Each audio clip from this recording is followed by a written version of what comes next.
अवधूत चिंतन श्री गुरुदेव दत्त श्री स्वामी समर्थ। तुम्हा सर्वांचं आपल्या स्वामी शक्ती या चॅनलमध्ये मनापासून स्वागत आहे।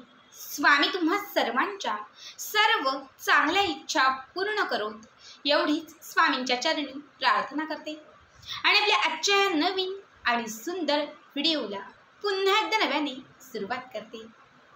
फक्त बघाच 8 मे बुधवार, खरं तर अत्यंत महत्त्वाचा आणि सर्वात विशेष दिवस। अगदी सगळ्यांनाच माहिती असेल की आज आहे चैत्र मासातील दर्श अमावस्या।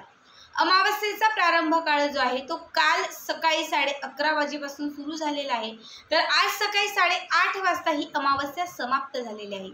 मात्र आपल्या धर्मग्रंथानुसार जी ही अमावस्या तिथी किंवा जी ही पौर्णिमा तिथी ही उदय काळापासून सुरू झालेली असते, तर तीच तिथी संपूर्ण दिवसभर उपाय आणि सेवा करण्यासाठी गृहीत धरली जाते। म्हणजे आज 8:30 वाजता ही अमावस्या संपलेली आहे। ही आजची जी अमावस्या आहे ती सूर्याने पाहिलेली आहे, त्यामुळे अमावस्येचे जे काही उपाय करायचे आहेत ते आपल्याला आजच्याच दिवशी करायचे आहेत। यातीलच एक विशेष महत्त्वाचा उपाय मी तुम्हाला आजच्या व्हिडिओमध्ये सांगणार आहे। बघा, आजचा दिवस म्हणजे अमावस्येचा दिवस हा उपाय आणि उतारे करण्यासाठी अत्यंत महत्त्वाचा मानला जातो। अमावस्येच्या दिवशी नकारात्मकता संपवण्यासाठी, बाधा संपवण्यासाठी, घरातील इडापिडा आणि संकटांचा नाश करण्यासाठी, घरामध्ये असणारी जी काही वाईट शक्ती असेल, तांत्रिक बाधा असेल, नजरबाधा असेल, असं सगळं काही घराच्या बाहेर काढण्यासाठी या दिवशी तुम्ही जे काही उपाय कराल ते सगळेच उपाय हे लाखात एक असतात। बघा, लोक महिनाभर थांबतात आणि अमावस्येच्याच दिवशी असे उपाय आणि उतारे करतात। खरं तर आज असणारी जी अमावस्या तिथी आहे ती अत्यंत महत्त्वाची आणि शुभ तिथी आहे, कारण ही चैत्र मासातील अमावस्या आहे। संपूर्ण चैत्र महिना हा उपाय आणि सेवा करण्यासाठी अत्यंत महत्त्वाचा मानला जातो। या महिन्यामध्ये विशेष तिथीला आणि विशेष मितीला विशेष महत्त्व असते। बघा, चैत्र मासात जर तुम्ही बघितलं असेल तर असंख्य माता लक्ष्मीचे जे मंदिर आहेत ना तिथे यात्रा भरवली जाते, देवीच्या ओटी भरण्याचा कार्यक्रम केला जातो। म्हणजे बऱ्याचशा ज्या सेवा आहेत ना त्या लक्ष्मीला प्रसन्न करणाऱ्या केल्या जातात। चैत्र महिन्याच्या सुरुवातीलाच अगदी माता कुलदेवीची आपण नवरात्रही ठेवतो, म्हणजे कुलदेवीची नवरात्र आणि नवरात्रीच्या असंख्य आपण सेवा घडवतो। म्हणजे संपूर्ण चैत्र महिना जो आहे ना तो लक्ष्मीला प्रसन्न करण्यासाठी अत्यंत महत्त्वाचा आहे आणि आज असणारी जी अमावस्या तिथी आहे तीही लक्ष्मीसाठी समर्पित आहे। त्यामुळे आजच्या दिवशी जर तुम्ही तुमच्या घराच्या बाहेर या काही वस्तू फेकून दिल्या किंवा घराच्या बाहेर जर या काही वस्तू तुम्ही या वस्तूंचा उतारा केला तर त्या क्षणात तुमच्या घरातील अवलक्ष्मी जी आहे ती घराच्या बाहेर जाईल आणि घरामध्ये अखंड लक्ष्मीची कृपा प्राप्त होईल। घरात सुख येईल, घरात समृद्धी येईल, घरात आनंद येईल, घराची भरभराट होईल। आर्थिक प्रगती जी आहे ती आर्थिक प्रगती व्हायला सुरुवात होईल, आर्थिक चणचण कुठेतरी कमी होत जाईल। बघा, आपल्याला काय करायचंय, आज सायंकाळी म्हणजे 5च्या पुढे ते रात्री 8च्या आतमध्ये हा उपाय किंवा ही सेवा करायची आहे। याच्यासाठी सगळ्यात पहिले एक कागद घ्यायचा, कुठला पण कागद घ्या, घरामध्ये जो सफेद रंगाचा असेल, पिवळा, काळा, निळा, जो कुठला कागद असेल तो कागद घ्यायचा आहे आणि त्या कागदामध्ये आता ज्या वस्तू सांगते त्या वस्तू ठेवायच्या। सगळ्यात पहिले तुम्हाला या कागदामध्ये एक चिमूटभर काळ्या रंगाचे जे तीळ असतात ते तीळ घालायचे। 7 काळे मिरी तुम्हाला याच्यामध्ये ठेवायचे आहेत। याच्यानंतर तुम्हाला 2 अख्ख्या लवंगा ठेवायच्या आहेत, एक चिमूटभर पिवळी किंवा काळ्या रंगाची मोहरी घालायची आहे आणि 2-4 मिठाचे जे खडे असतात ते खडे घालायचे। आता खड्यांचं जर मीठ तुमच्याकडे नसेल तर जे बारीक वाटलेलं मीठ असतं ते घेतलं तरीही चालेल। हे सगळं साहित्य जे आहे हे तुम्हाला त्या कागदामध्ये ठेवायचे आहेत आणि वरती जर तुमच्या घरामध्ये हिंग असेल जे आपण फोडणीसाठी वगैरे वापरतो, हे एक चिमूटभर हिंग त्याच्यामध्ये घालायचे।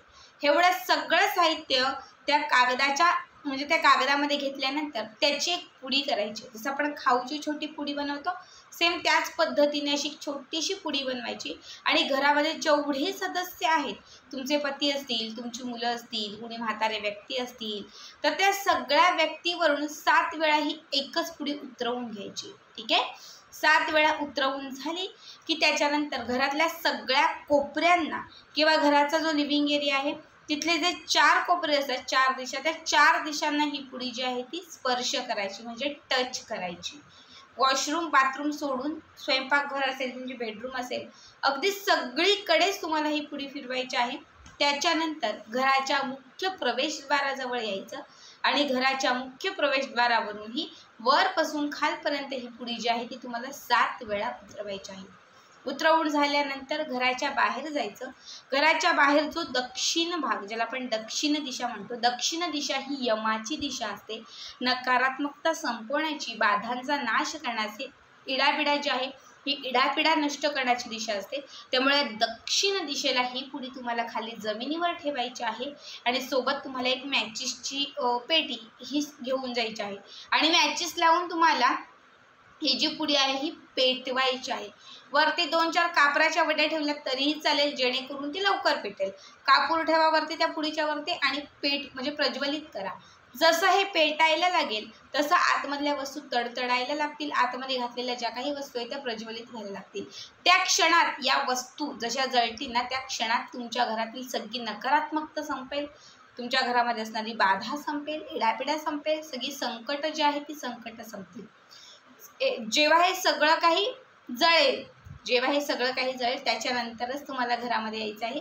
घरात येण्यापूर्वी स्वच्छ हात पाय तुम्हाला धुवायचे आहेत आणि त्याच्यानंतर घरात प्रवेश करायचा आहे। हा उपाय खरं तर प्रत्येक अमावस्येला तुम्ही करू शकता। फक्त एक अमावस्या करून बघा, 24 तासांच्या आत तुम्हाला किती लाभ होईल ते नक्कीच अनुभवा। बघा, काळे तीळ असतील, मोहरी असेल, लवंग असेल किंवा काळी मिरी असेल, मीठ असेल, ह्या सगळ्या वस्तू नकारात्मकता शोषणाऱ्या, बाधांचा, इडापिडांचा नाश करणार आहेत।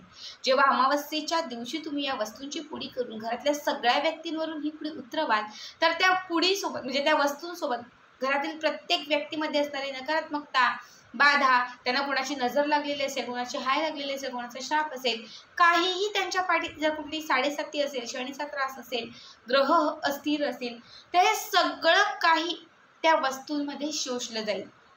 आणि जेव्हा ही पुडी तुम्ही घराच्या बाहेर जाऊन प्रज्वलित कराल, जेव्हा ते सगळं साहित्य पेटायला लागेल, तसं तुमच्या घरामध्ये असणारं सगळं दोष विघ्न संपायला लागेल।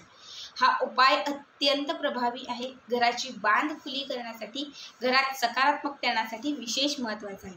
बघा, जर घर बाधित असेल, घराला नजर लागलेली असेल, घरात कोणाची हाय म्हणजे घराला कोणाची हाय शाप लागलेली असेल, कोणाचा तळतळाट बसलेला असेल, तर त्या घरात कधी सुख नसतं, त्या घरात कधी आनंद नसतो। मग आपण सांगतो की पैसा तर येतो, आम्ही सगळे कमावतो, पण आमच्या घरात सुखच नाही, कारण तुमच्या घरात शाप, तळतळाट किंवा तुमच्या घरामध्ये ग्रहांचा त्रास आहे। हे सगळं जे आहे ना, ते अमावस्येच्या दिवशी केलेल्या उपायाने समाप्त होतं। फक्त मनापासून श्रद्धेने तुम्हाला काही उपाय करायचे असतात। आजचा हा उपाय आहे, हा सर्व समस्यातून तुम्हाला मुक्तता मिळवून देईल आणि तुमच्या आयुष्यामध्ये असणारे अडथळे दूर करेल। सगळ्यांनी आजचा हा उपाय नक्की करा। या उपायाने तुमची, तुमच्या घराची, तुमच्या मुलांची आणि तुमच्या पतीची भरभरून प्रगती होईल। तर आजचा व्हिडिओ कसा वाटला कमेंट करा आणि पुढचे व्हिडिओ पाहण्यासाठी चॅनलला सबस्क्राईब करा।